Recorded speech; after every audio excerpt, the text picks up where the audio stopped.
My name's Daniel King and you're watching the PowerPlayChess channel. I've just set up a new playlist, Fabiano Caruana's top 10 attacks. Of course, with the World Championship match coming up fairly soon, I thought it'd be good to take a closer look at both the world champion Magnus Carlsen and his challenger Fabiano Caruana. And you can see there's a playlist on the channel with their previous encounters.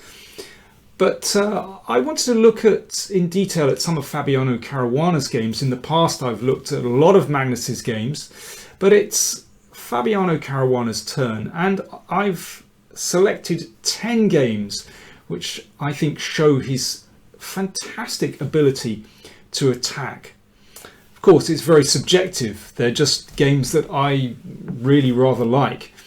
And I'm starting off with a game that he played when he was just 14 years old and hunting the Grandmaster title, and this was played in Budapest in 2007, actually not long before he claimed the Grandmaster title. So 14 years old, and it's remarkable how maturely he plays this game. So Caruana with the black pieces, he's playing against a Serbian player, Zlatko Ilincic, who's a Grandmaster. Opposition is decent, and Caruana has played the so-called Bogo Indian.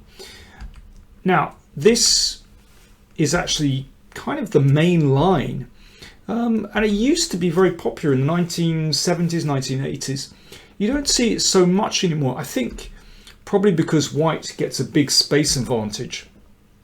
So you can see that black has got rid of this dark squared bishop and has set up a strong pawn chain, so he's got rid of the bad bishop basically. But white has a space advantage, so it's very much like a King's Indian but without those dark squared bishops. And positionally, black is hoping to perhaps try and conquer some of those dark squares later on, not just c5 but maybe even d4 and other squares later. But white has a decent plan here, and that's to put the knight on d3 and use his space advantage to attack on the king side, and sometimes attack on the queen side, with potentially later on b4 and c5. So that's one of the ideas of putting the knight on d3 to try and get in these breaks. Now black can castle here, but h5 is actually, it's been played quite a lot. It looks a little bit outlandish to throw the rook's pawn up the board, but actually in some senses this is kind of a positional move, because it's directed against f4, then h4, and well, black has quite a nice counterattack against the king. You can see that the g4 square might be available for either a bishop or a knight. Now that h-pawn can be blocked with h4. You can also play h3 as well. Just leaves the position, it's slightly different. But white decides to ignore this h-pawn and just redeploys the knight to, well, rather a nice square on e3, where it looks at f5 and covers the g4 square. And it has to be said that black certainly isn't giving checkmate here. White has a very strong king position at the moment with that bishop, the fianchetto bishop here. Well, I say strong at the moment. Let's find out what happens later. Now, Fabiano here makes, to me, what looks like a very strange decision and exchanges pawns on g3 straight away. There's actually no need to release the tension here. I think a much nicer move is just to play g6 to bring the king to g7. And, well, after developing bishop and knight, perhaps try to double rooks on the h-file. And I think black has a reasonable position there. But instead Fabiano exchanges on g3. Now he's obviously very concerned that f4 can still come in this position, and he plays knight h5, which looks very strange to me. Obviously f4 absolutely isn't happening while the knight can take on g3, but white can play on the other side of the board, and in the meantime that knight looks very oddly placed at the side of the board. Knight's on the rim of dim. Springe am Rande bringt Kummer und Schande. Yeah, it's not a good thing. And white could exploit that straight away with this very typical pawn sacrifice, c5, and follow up with knight c4, and potentially later d6, and black's position is a bit of a mess here. But Fabi got away with it. Rook e1 instead by white. So white is hesitating, and that allows Caruana to find his feet in this position. And now the game sort of resumes its, you could say, its natural course, with black's king shuffling over to g7. Now it's safe, and white starts the attack on the queen side, and black plays the knight to a6. So this is very typical for this Bogo Indian variation. So it means that if this pawn is taken, then the knight finds a beautiful square on c5, and potentially that pawn can be taken as well. So black has good counterplay against the queen side, white's weakened queenside pawns. Queen c3 played to protect the pawn on b4, and rook e8. Well, we'll see in a second that it looks slightly odd to put the rook here. Partly it's to do with supporting that pawn in case c5 comes, but also makes room, as we'll see later on, for black's pieces to do a little bit of maneuvering, regrouping. Okay, here we go. Rook c1 played by white. So that's a decent move. And b6, very interesting idea. So Caruana is tempting his opponent to take this pawn on a5. Now, white did not do this. In fact, this would give black excellent counter chances once the knight comes into c5, and well, obviously this is dangerous. If here this justifies the knight on h5, black has a tremendous attack there. Or if the queen comes back to c3 to stop the knight coming in here, then just f5, and black has a pretty serious attack now. This extra pawn is meaningless in the position. So back in this position, b6, bishop f1 played. So white still wants to potentially play c5 and is looking at the knight here. So bishop comes back to c8. Knight to f3. And now black takes time to bring the knight back from h5. It's really not doing anything there. And that attacks the pawn on e4. And now knight g4. So this basically clears this knight out of the way, and potentially that queen might be able to join the attack on the king side now.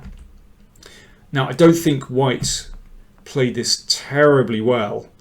I think certainly there was a chance to break earlier on with c5 as well. After this, it's clear that black's attack on the king side is coming through. And here's a very interesting moment. I wonder how many players here would perhaps just double rooks on the h-file, which probably isn't bad, although, well, you have to watch out for c5 still. But the way that Fabi played this now is really nice, and I think shows something about his style. He likes to attack from a sound basis, and he likes to include all his pieces in the attack. It's sound, classical principles. So before he continues on the king side, he makes sure that this knight, which was doing nothing here on a6, actually manages to bounce around and contributes to the attack. All very measured. And the knight comes to d7.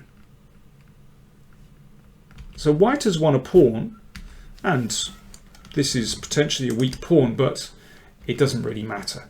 Black is just powering through on the king side. It's full steam ahead, so the knight is coming around to g4, of course. And black is now able to double on the h-file. I think white was hoping to be able to perhaps exchange some rooks here, but that is not easy.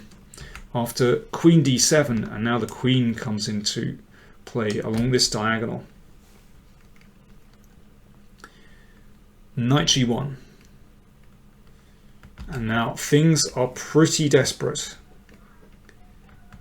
I think black's only problem is that he has four pieces, four very strong attacking pieces, that all want to squeeze their way through the h-file to attack the king. It's almost like they're trying to get down a funnel where the entrance is too narrow.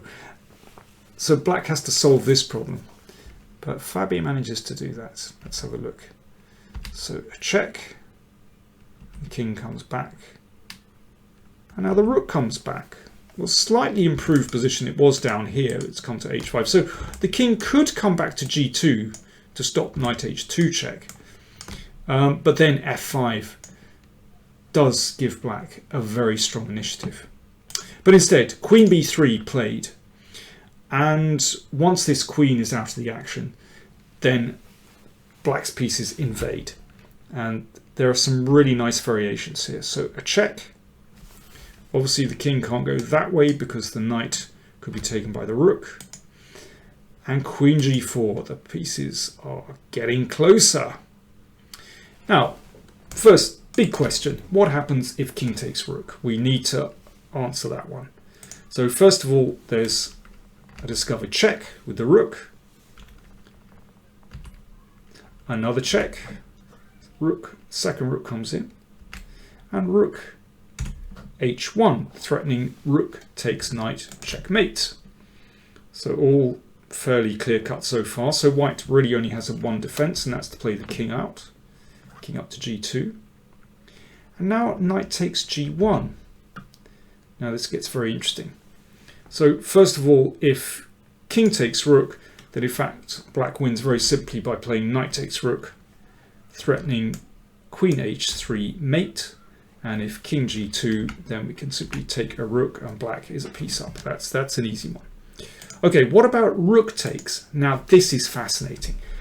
Beautiful positions here. Watch this. So materially is kind of roughly level. I mean, white is a pawn up. Well, in fact, 2 pawns up once you take there. I mean, there's actually nothing better, no decent defense here. And now watch how black's queen and rook weave a mating net around white's king. Okay, first of all, check. And now a key move, queen h1 check. So if the king goes up, queen h5 mate, and if the king goes back, then queen d1 mate. Beautiful stuff. Now that's only a couple of variations, but in fact there really is no defense to black's attack with the queen and rook here. But it just shows you that, well, how powerful they are in this kind of position. And black's king very safe still on g7. So queen g4 has just been played. We've been looking at the variation with king takes rook. Instead, rook e3 played. And now, very nice winning idea. Knight f1. If rook takes knight, then that king is well and truly caught. And if king takes knight, as played in the game, then rook takes. And after queen h3, that was the end of the game. White resigned just before its checkmate. So obviously queen h1 mate threatened, and if here, then check. And rook h2 is checkmate. In some ways, a very standard attack along the h-file, but there were just a few details there in that game that I found really beautiful. So one thing is when the knights spun back and allowed white to take the pawn on a5. I think it's really nice to bring the knight in. And that last variation with knight f1 is just a very elegant finish. But yeah, well, it appeals to me. So do check out the playlist, Caruana's top 10 attacks. There are already three videos in there that I've recorded previously, and that's Caruana Nakamura from the London Chess Classic 2016, which featured a beautiful queen sacrifice. Then there's, from this year, Maya against Caruana from the Grenka Chess Classic 2018, where, well, it was just a very nice finish. You might well have seen it already, but I think it's a really nice final attack. And then from this year's US Championship, Caruana's game against Akobian, which was a beautiful attack by White in the French defense. So do check those out. You'll find the links there above. And over the next few weeks, I'll be adding more games to Caruana's top 10 attacks. Thanks for watching.